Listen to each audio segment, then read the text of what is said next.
நிதியமைச்சர் ரொம்ப சீரியஸ் ஆகியது. இவர் வழக்கத்தில் நீங்க பேசுற வழக்கில் நீங்க பேசுறீங்க, அது ஒன்றும் தவறு இல்லை.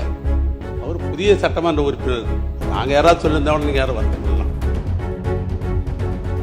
புதியதா இப்பதான் அந்த கன்னி பேச்சு பேசுறாரு. புதிய சட்டமன்ற உறுப்பினர் வந்திருக்கிறார். அவரு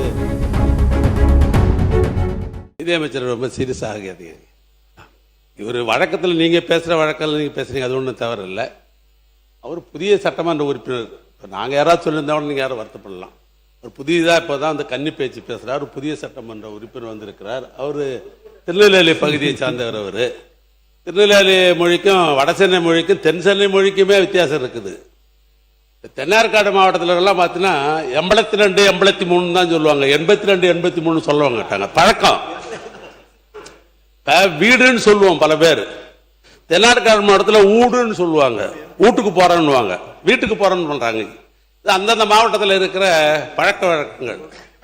அவர் ஆங்கில பள்ளிக்கூடத்தில் படித்தவர். ஏன்னா அவர் மாப்பிள்ளையா இருக்கும்போது எனக்கு அவருக்கு தெரியும். ஏன்னா என்னுடைய அண்ணனுடைய மாப்பிள்ளானால அவர் கல்யாணம் பண்ற காலத்திலே தெரியும். அப்படிதான் பேசுவார் அவர், எனக்கே தெரியும். அதுவும் தமிழ்நாட்டை பொறுத்தவரைக்கும் இருமொழி கொள்கை உள்ள மாநிலம் இந்த மாநிலம். ஆங்கிலமும் தமிழும் இரண்டும் உள்ள மாநிலம்.